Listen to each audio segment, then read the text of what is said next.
सिद्धाणं नमो सिद्धाणं नमो आयर्याणं नमो वज्रायाणं नमो लोय सब साहूणम। Limiting beliefs को release करना है, अपनी शक्ति को दबाने वाली, अपनी क्षमताओं को रोकने वाली जो भी विचारधारा है उसको छोड़ देना है। कैसे छोड़ना है? तो फिर शांत बैठ करके कमर को, पीठ को और गर्दन को सीधी कर लीजिए। कंधों को ढीला छोड़ दीजिए। इसके बाद अल्फा स्टेट में जाने के लिए मस्तिष्क की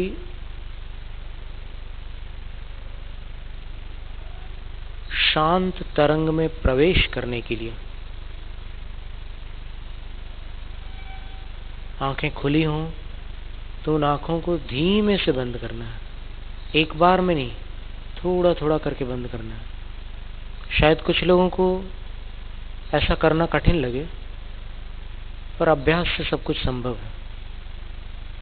आंखों को धीरे धीरे बंद करके जब आंखें बंद हो जाएं तो फिर से एक बार देख लेना रीढ़ टेढ़ी तो नहीं हुई। रीढ़ सीधी रखकर कमर, पीठ, गर्दन तीनों को सीधा रख करके सिर के ऊपर का हिस्सा ढीला छोड़ दीजिए। ललाट को शिथिल कर दीजिए। कोई खिंचाव, कोई रेखा, न आड़ी रेखा, न खड़ी रेखा, न टेढ़ी रेखा। मन ही मन ऐसा लगे जैसे अपन शांत तरंगों वाली मृदु स्पर्श वाली कोई इस्त्री फेर रहे हैं और ये ललाट की त्वचा जैसे इस्त्री फेरने से वस्त्र बिल्कुल सिलवट रहित हो जाते हैं, क्रीज उसकी चली जाती है। उसी प्रकार ललाट के ऊपर एक प्रेम भरी इस्त्री फेर दी। अब कोई रेखा, कोई खिंचाव, कुछ नहीं है। आंखें बिल्कुल शांत है। कान भी बिल्कुल ढीले छोड़ दीजिए। गालों को, नासिका के अगल बगल वाले भाग को, होठों को, जीभ को, गर्दन को, गले को, कंधों को, कोहनियों को, कलाइयों को, हथेलियों को, उंगलियों को बिल्कुल ढीला छोड़ दीजिए। यदि ईमानदारी से आप ढीला छोड़ देंगे तो आपकी हथेलियों में एक झंझनाहट महसूस होगी। इसी वक्त छाती को, पीठ के ऊपर वाले भाग को, नाभि से ऊपर वाला भाग जो पेट का है उसको ढीला छोड़ दीजिए। नाभि को ढीला छोड़ दीजिए। पीठ के बीच वाला भाग ढीला छोड़ दीजिए। पीठ के नीचे वाला, पीछे वाला भाग ढीला छोड़ दीजिए। नाभि से नीचे का भाग ढीला छोड़ दीजिए। फिर कटी भाग, जहां अधो वस्त्र धारण किया जाता है, उसको ढीला कर दीजिए। दोनों जांघों को, घुटनों को, पिंडलियों को और एंकल जॉइंट, जो पैर के नीचे एड़ियों के ऊपर वाला जो जोड़ होता है, उसको ढीला छोड़ दीजिए। पैरों के तलवों को ढीला कर दीजिए। पैरों के अंगूठों को और उंगलियों को ढीला छोड़ दीजिए। फिर रीढ़ सीधी कर लीजिए। अब आंखों को देखिए, ऐसा लगे कि जैसे आंखें पानी में तैर रही हो, इतनी शांत।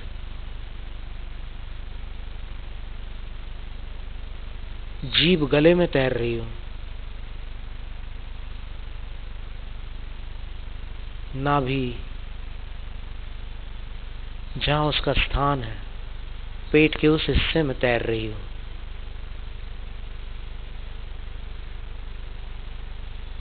अब एक श्वास अंदर लेंगे, रिलैक्स। जितने भी खिंचाव है, जितने भी तनाव है, जितनी भी चिंताएं हैं, जितनी भी नकारात्मकता है, जितने भी घाव है, चोटें हैं, ठेस है, सबको ढीला छोड़ देना है सांस अंदर लेकर। और सांस छोड़ते समय रिलीज, उनको बाहर छोड़ देना है। फिर सांस अंदर लेते समय जो जो तकलीफ पहुंचाने वाली भावनाएं हैं उनको ढीला करके सांस भर ली। छोड़ते समय उनको सबको सांस के साथ बाहर छोड़ दिया। ऐसी 7 सांसें गिननी है। अंदर सांस भरी, मूलाधार चक्र से संबंधित, रूट चक्र से संबंधित जितनी नकारात्मकता है, जितनी ठेस, जितनी चोटें, जितने डर, जितनी पीड़ाएं, सबको ढीला कर दिया। सांस अंदर भर के फिर छोड़ दिया उनको, रिलीज। फिर दूसरी सांस स्वादिष्ठान चक्र, इससे संबंधित जितनी पीड़ाएं, जितनी नकारात्मकता, सारी चीजें ढीली कर दी सांस छोड़ते समय बाहर। मणिपुर चक्र, नाभिका, इससे संबंधित जितनी नकारात्मकता सबको ढीला कर दिया सांस छोड़ते समय बाहर। फिर हृदय स्थल पर अनाहत चक्र, हार्ट चक्र, सोलर चक्र के ऊपर सांस भरी, सब कुछ ढीला कर दिया, उससे संबंधित जो भी नकारात्मकता थी सांस छोड़ते समय बाहर। फिर गले में विशुद्धि चक्र, थ्रोट चक्र, सांस भरी, इससे संबंधित सब नकारात्मकता ढीली कर दी, बाहर छोड़ दी, रिलैक्स, रिलीज।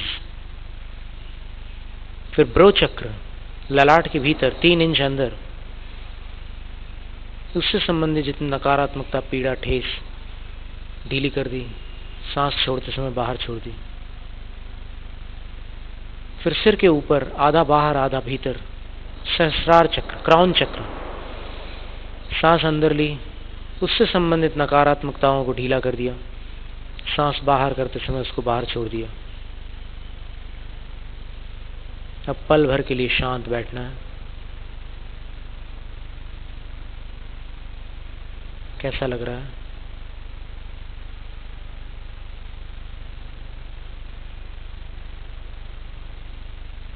शायद अच्छा लग रहा है, मन शांत है। अब अपने भीतर सकारात्मक ऊर्जा को भरने के लिए बाईं हथेली को ऐसे ऊपर कर लेना है। कंधे के स्तर पर हथेली को ऊपर की ओर रखकर इस प्रकार, जो आप स्क्रीन पर देख रहे हैं या फिर आंखों के सामने देख रहे हैं, इस प्रकार हाथ रख लेना है। अगर किसी को ऐसा करने में असुविधा हो तो वो ऐसा भी रख सकता है, कोहनी सीधी करके। अब बाईं हथेली के बीच से एक बार महामंत्र को पढ़कर अथवा ओम को पढ़कर उसकी पवित्र शक्तियों को, उसकी ऊर्जाओं को हथेली के अंदर लेना है। ओम।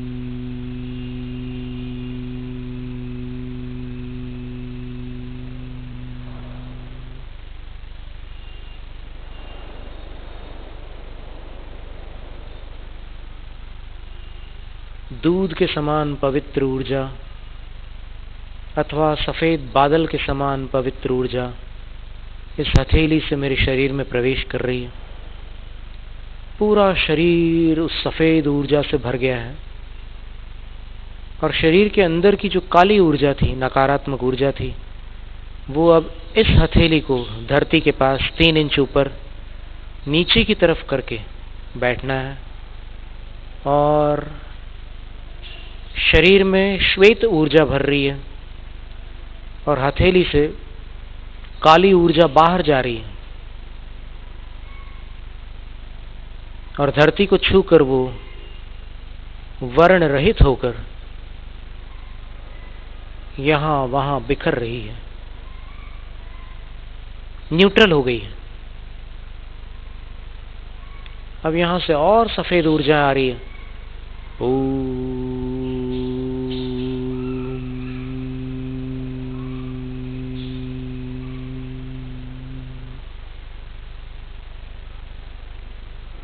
वो पवित्र ऊर्जा अशुद्ध ऊर्जा को धकेल कर इस दाहिनी हथेली से बाहर कर रही है, और वो काली ऊर्जा धरती को छूते ही साथ वर्ण रहित,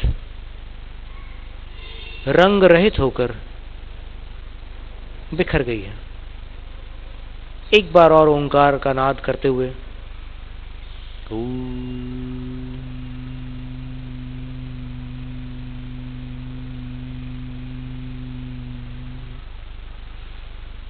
पवित्र ऊर्जा को अपने बाईं हथेली से अंदर लेकर पूरा शुद्धिकरण करके सारी की सारी काली ऊर्जा को दाहिनी हथेली से बाहर धरती के पास छोड़ देना है। धरती को छूते ही वो न्यूट्रल होकर, शून्य होकर बिखर गई और अपन ऊर्जा से भर गए। दोनों हथेलियों को ऐसे मिलाकर हाथ जोड़ लेना है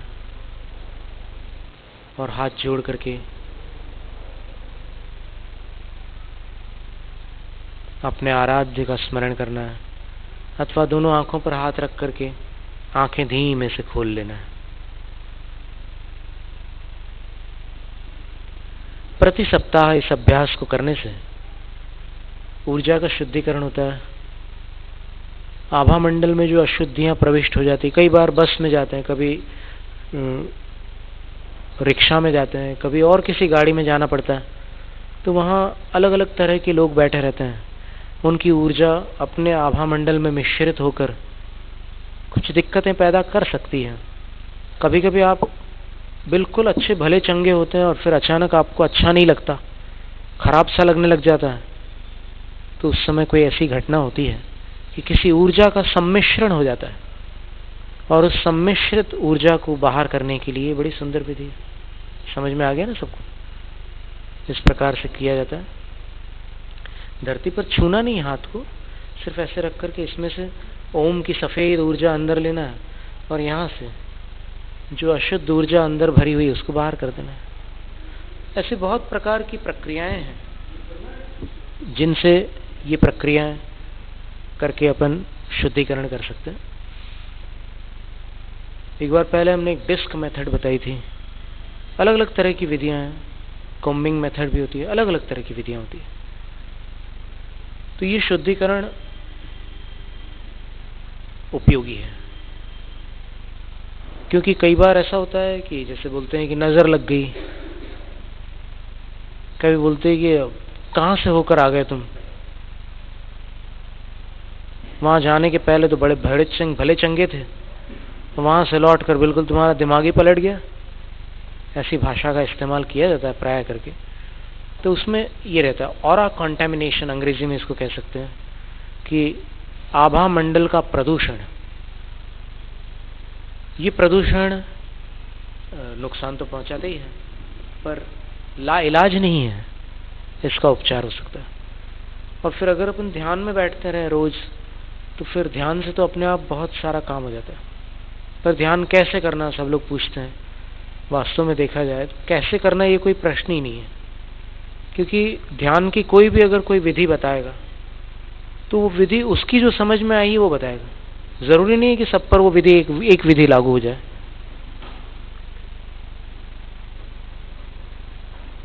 मूना से कोई एक पुस्तक थी, उसमें हमने देखा था कि 100 से ऊपर विधियां दी हुई थी ध्यान की। अब जरूरी नहीं कि सारी विधियों में से कोई भी विधि अपने लिए लागू हो जाए, अपने को खुद खोज करना पड़ेगी।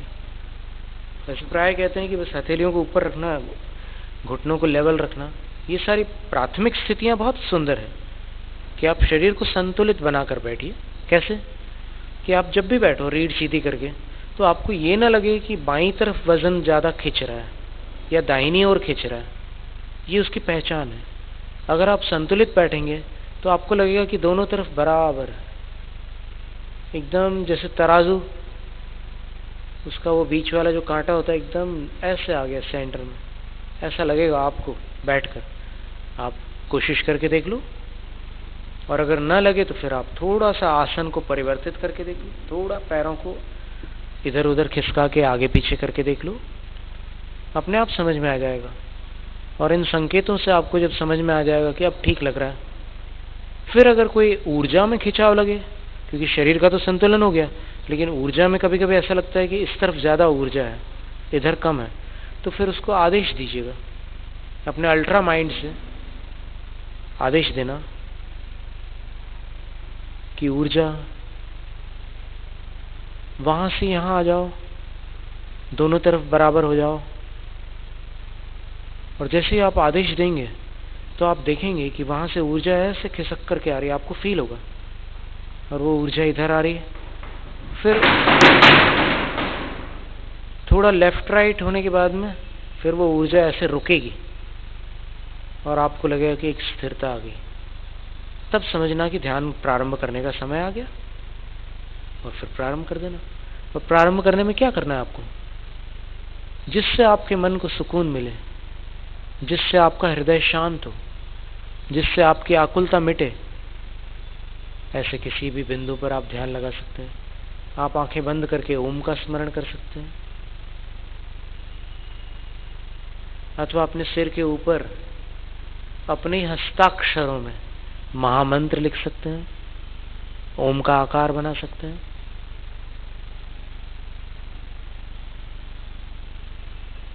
और आकार बन जाने के बाद उसमें से निकलता हुआ प्रकाश महसूस कर सकते हैं,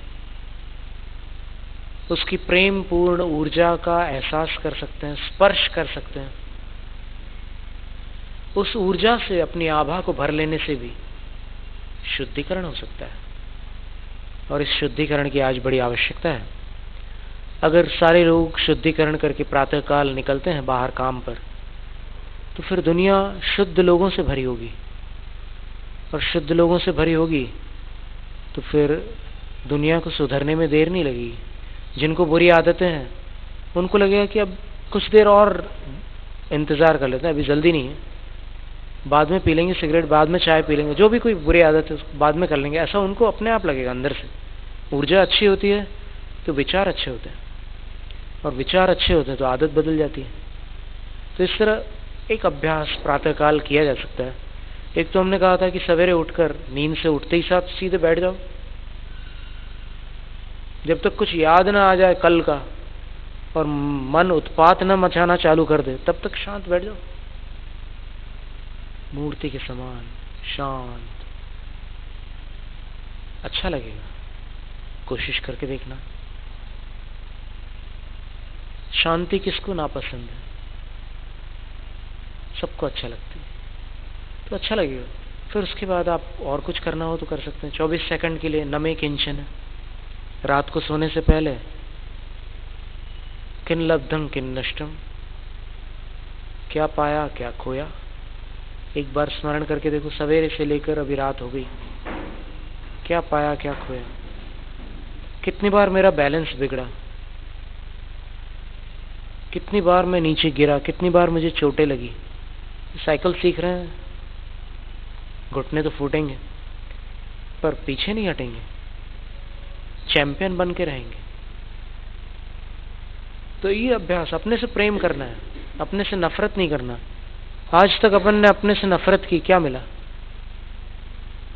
गलतियां सुधारनी है, गलतियां सुधारनी है तो कोसने से नहीं सुधरती गलतियां, मन को समझाने से सुधरती है।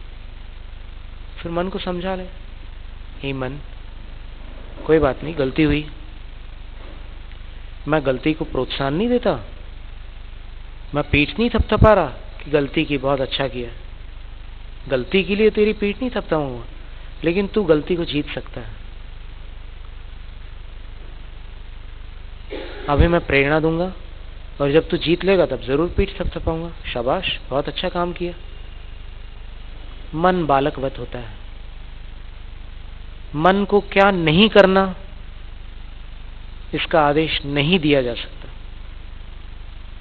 क्योंकि मन सिर्फ करना जानता है, नहीं करना जानता ही नहीं। और जितने लोग मन से कहते हैं कि ऐसा नहीं करना वैसा नहीं करना, वो जिंदगी भर नहीं करना नहीं करना में ही लगे रहते हैं और करते रहते हैं, वही करते रहते हैं जो नहीं करना। तो इस प्रकार ये मन को साधने की एक प्रक्रिया है कि मन से लड़ाई नहीं करना है, उसको समझा करके उस पर विजय प्राप्त करनी है। और मन के माध्यम से अपन इंद्रियों को भी जीत सकते हैं, असंभव नहीं है। जैनम जयतु शासनम, जैनम जयतु शासनम, जैनम जयतु शासनम।